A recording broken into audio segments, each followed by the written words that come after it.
بعد لڑائی ہو جائے تو بندہ خود جاتا ہے، بیٹے کو نہیں بھیجتا. اور بچی جہاں رہتی ہے، پلتی ہے، جوان ہوتی ہے، وہ بچی وہاں بھی رات کو دکان پہ ماچس لینے نہیں جاتی. باپ اور بچوں بڑی مشکل ہو جاتی ہے کہ بیٹی گئی تھی اور رات کو گئی تھی.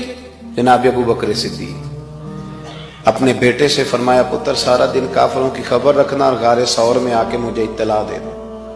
خادم سے کہا کہ بکریاں دور دور چلانا، پر جب شام ہو تو غار کے قریب لانا، میرے نبی پاک کو تازہ دودھ ملنا چاہیے. او یارو، غار ثور پہ آج بھی رستہ کوئی نہیں.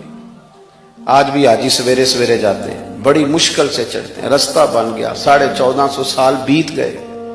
اس وقت تو رستہ بھی کوئی نہیں تھا. آج بھی وہاں آبادی نہیں تو اس وقت کیا منظر ہوگا غار ثور کے پاس. لیکن جوان بیٹی جناب صدیق اکبر کہتی ہیں، میں کھانا پکاتی، روز غار پہ پہنچاتی.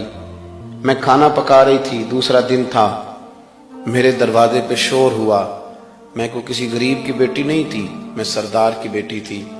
کبھی کسی شخص نے آنکھ اٹھا کے ہمارے گھر کی طرف نہیں دیکھا تھا. جناب اسماء فرماتی، شور ہوا، میں باہر گئی تو ابو جال بہت سارے لوگوں کو لیے کھڑا تھا. کہاں گئے تیرے والد حضور کو لے کے؟ جناب اسماء کہتی ہیں، میں دوراہے پہ کھڑی ہو گئی. اگر کہتی ہوں مجھے پتا ہے تو میری وفا اجازت نہیں دیتی، اور اگر کہتی ہوں مجھے نہیں پتا تو میں صدیق کی بیٹی ہوں، جھوٹ کیسے بولوں؟ حضور کی شریعت اجازت نہیں دیتی. اس نے پھر پوچھا، بتاتی کیوں نہیں، کہاں گئے؟ کہتی ہیں، میں نے ہمتیں سمیٹنی شروع کی.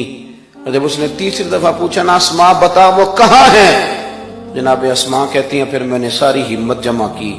میں نے کہا میں شریعت بھی بچاؤں گی اور محبت بھی بچاؤں گی، میں سارا کچھ بچاؤں گی. بول کہاں گئے؟ تو کہتی میں نے گردن اٹھائی. میں نے کہا ابو جہل تو جو کر سکتا ہے میں کر لے، مجھے پتا ہے وہ دونوں کہاں ہیں، پر میں تمہیں بتاؤں گی نہیں. ادھر آ ستمگر ہنر آزمائے، تو تیر آزما ہم جگر آزمائے. پتا ہے وہ دونوں کہاں ہیں، پر میں تمہیں بتاؤں گی، میں نہیں بتاؤں گی تمہیں. جب انسان ہار جاتا ہے تو یہاں گالی دیتا ہے تو یہاں ہاتھ اٹھاتا ہے. ابو جال ہار گیا، صدیق کی صدیقہ بیٹی کے سامنے ہار گیا. اس نے ایک تھپڑ مار دیا جناب اسماء. حضرت اسماء کہتے ہیں کبھی کسی نے آنکھ اٹھا کے نہیں دیکھا تھا، میں سردار کی بیٹی تھی. تھپڑ لگا تو میں زمین پہ گری، کان میں بالی تھی، کان پھٹ گیا. اسی طرح سے میں اٹھی اور میں نے بہتے ہوئے خون کو اسی طرح سنبھالا. لوگ ابو جال کو پکڑ کے لے گئے کہ تو عورتوں کے منہ لگتا ہے. جناب اسماء کہتی ہیں میں نے بہتے خون میں کھانا پکایا، چادر سے اپنا چہرہ لپیٹا، اور جب رات ذرا اور گہری ہو گئی تو پھر میں غار ثور پہ گئی. کھانا رکھا، دیا جو جلا نہ، تو حضرت صدیق اکبر، آپ کو پتہ ہے کہ بیٹی تو سی بھی کرے تو ابا سو نہیں پاتا. تو حضرت صدیق اکبر کہنے لگے، اسماء پتر یہ کیا ہوا؟ میں نے کہا کچھ نہیں ابا جی، آپ کھانا کھائیں. نہیں بیٹے بتاؤ کیا بات، منہ کیوں لپیٹا؟ کچھ نہیں، آپ کھانا کھائیں. کہتے ہیں جب تشویش دیکھی جناب صدیق اکبر کی تو اللہ کے رسول صلی اللہ علیہ وسلم نے فرمایا، اسماء بتاتی کیوں نہیں بیٹے، کیا ہوا؟ جناب اسماء کہتی ہیں میں نے نا چہرے سے کپڑا ہٹایا تو خون پھر بہنے لگا، اور جب خون بہا تو میں رو پڑی. والد گھر نہیں تھے نا تو کسی نے مارا تھا.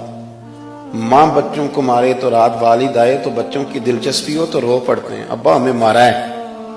تو والد موجود نہ تھے اور کسی نے مارا تو جناب اسماء روئی، عرض کرنے لگی یا رسول اللہ وہ میرے گھر آیا تھا، اس نے میرے منہ پہ تماچا مارا ہے. اور حضور میں بولی نہیں، پتہ نہیں بتایا. حضرت صدیق اکبر کی ہچکیاں بن گئی اور اپنے آنسو نہ چھپانے لگے، پیچھے پیچھے کرنے لگے. میرے کریم رسول نے دونوں ہاتھ دعا کے لیے اٹھائے اور کیا دعا دی، کمال ہو گیا. حضور فرمانے لگے اے اللہ تو ابو بکر اور اس کے خاندان کی وفائیں دیکھ رہا ہے نا؟ کہا اے اللہ میں ابو بکر سے راضی ہوں، تو بھی اس سے راضی ہو. میں راضی ہوں صدیق اکبر سے، تو بھی. یارو سارا خاندان لگا دیا، سارا خاندان، اتنی دلچسپیاں، اتنی وفائیں، اتنا پیار.